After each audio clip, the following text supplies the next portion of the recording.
I just need to vent. I just need someone to talk to about my problems. Someday, ...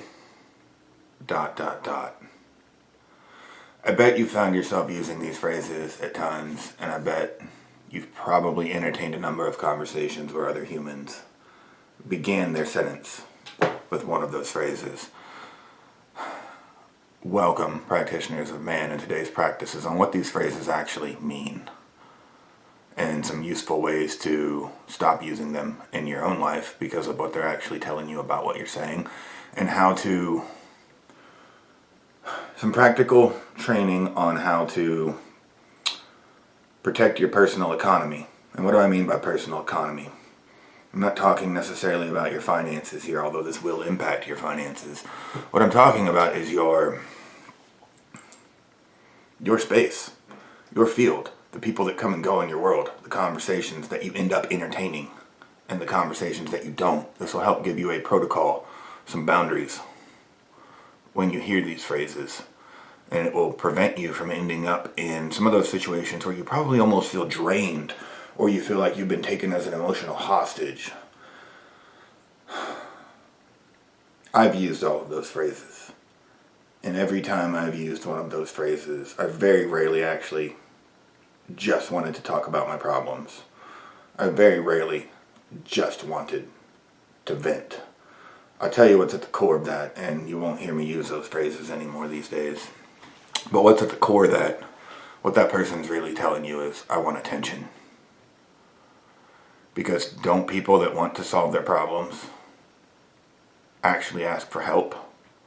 Don't they go onto Google or YouTube and search for videos like this on how to solve that problem? Don't they go to a qualified expert who's got superior results and ask them for actual help? Now that other one, someday, ... That one's slightly different, but it's in the same category. Because what you're about to hear after that, either from yourself or the person that's talking to you about it, is an unwillingness to take action. An unwillingness to actually commit to whatever they need to do to get the result they're wanting. It almost sounds benign the amount of times I've heard it in my life. And I was like, oh yeah, that person's got dreams. That person's got goals. And they may. But what's actually behind that somehow, ... is some sort of crippling fear. Some sort of crippling inability to have personal accountability. Because somebody that's clear on their dreams, somebody that's clear on their goals, somebody that's clear on their vision, their mission, they're going to already be out there doing the actions that they need to do. As imperfect as they may be, they're going to be taking the steps. They're not going to be sitting there talking to you about someday I'm going to have that car. No, a person that is clear on achieving that goal is going to say, you're going to ask them what's up in their life, and they're going to say, I'm so excited because I just got clear on the next car that I want. I want a black 4x4 Range Rover with these tires, these rims, limo tint on the windows. I want a blue 4x4 Mercedes Sprinter that me and my son can build out so that we can go road tripping around the U.S. when he graduates high school. Notice the specificity, notice the clarity in that. There was no someday. There was no someday in that. My experience when I was saying someday, and my experience with anybody that says someday, that someday usually never comes because of the inability to take actions. And so this is going to help you. That's the first approach to this. This is going to help you. When you hear those words come out of your mouth or enter your thoughts, ask if that's what you really mean. Or ask yourself if, oh no, I actually am seeking some help in this. Let me go find a qualified expert who's solved this problem. Get the help I need so that I can begin taking the actions, and I don't have to keep venting about this puzzle in my life that I've not been able to solve yet. I don't have to keep venting for years about why my kids are behaving the way they are. I don't have to keep venting about why I can't seem to lose the weight that's got me so embarrassed to take off my shirt as summertime rolls around again.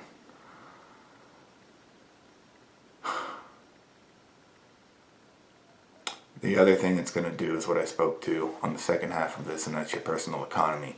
Your personal economy consists of the people that come and go in your world. Again, it's not just about your finances, but it will impact your finances.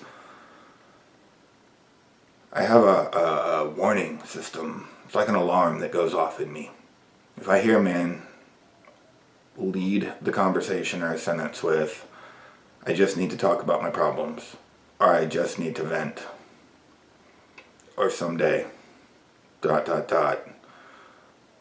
There's like bells and whistles and fireworks that go off. And warning, warning, warning.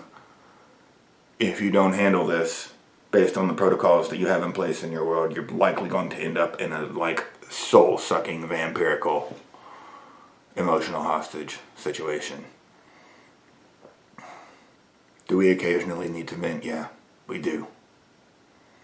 I did for a couple minutes last week over some kids in the neighborhood that were throwing rocks at cars. They didn't hit my car, but they hit the car of an elderly man who was in front of me, and he slammed on his brakes. Looked like he almost had a wreck, and he got out of his car all shaken up. And yeah, for about 20 minutes after that, I was fucking pissed. I've worked my ass off for the things that I have in my life. I know that man was very disturbed about what the hell was even happening and the confusion. And I did end up venting to one person for a few minutes about that. And afterwards, I just said, that's all I got. Thanks for listening. There's no problem that needs to be solved here. I feel great now. Yeah, there's 100% times where you're going to need to vent about something. But if you find yourself doing that, or you hear other people doing that on the same topic more than once, more than twice, they're not venting. They're not just wanting to talk about their problems. As I said earlier, they just want fucking attention. And if you're doing that, you just want some fucking attention too. And I get it. We all want attention, but is that the type of attention that's actually going to add value to your life? Is that actually going to move the needle on the things that you want? Because in my experience, it doesn't. In my experience, that behavior is reliably failure prone. Never gets me anywhere close to the results that I want. So cool. Now you've got these early warning detection systems in place for when you hear those words coming out of your mouth, and you know what to do. But what about, how do you handle these conversations? Because they're going to happen. How do you handle that when somebody else opens a conversation with that? I'll listen to them state whatever the vent is. I'll listen to them state whatever the problem is. There's no need to not show empathy. There's no need to not show compassion. And I'll reflect back to them what I think I'm hearing, just to verify that I've heard it. And then I'll simply respond with usually one of two options depending on the way the conversation's going. Once I've reflected it back to them and the impact that must be having on their life. And how are you going to solve that in your life? Oh, what do you plan on doing about that? Or, depending on the way the conversation goes, is, are you looking for help with that? That's it. And from there you'll get your answer. It's that simple. If they say no, then, you get to now decide if you want to stay in the conversation or exit. I personally will exit. I'm not an emotional sponge. I'm not here to be your savior and just listen to all of your problems. And I have a feeling you're not either. That can be very taxing and very draining and a number of other things. If they do want help, or if they already have a plan, you can simply reflect back to them, wow, I'm so excited to see how this works out in your life. I'm so excited to hear about the results that you're going to get from this plan the next time I see you. You can be supportive. There's no need to diminish anyone's feelings. But my personal economy doesn't exist to just be a non-stop sponge for venting, for talking about problems. I'm not here just to give free attention to the world.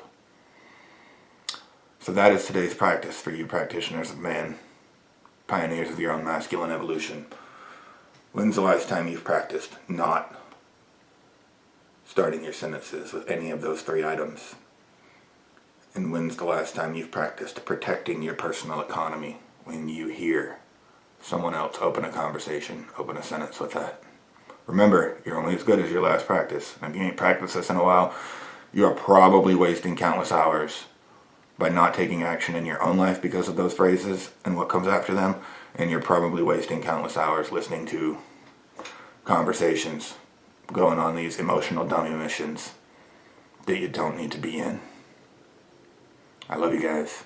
I'm going to get back out there and enjoy this gorgeous day. Go jump in Barton Springs, and then I'll be on my way. See you at the next practice.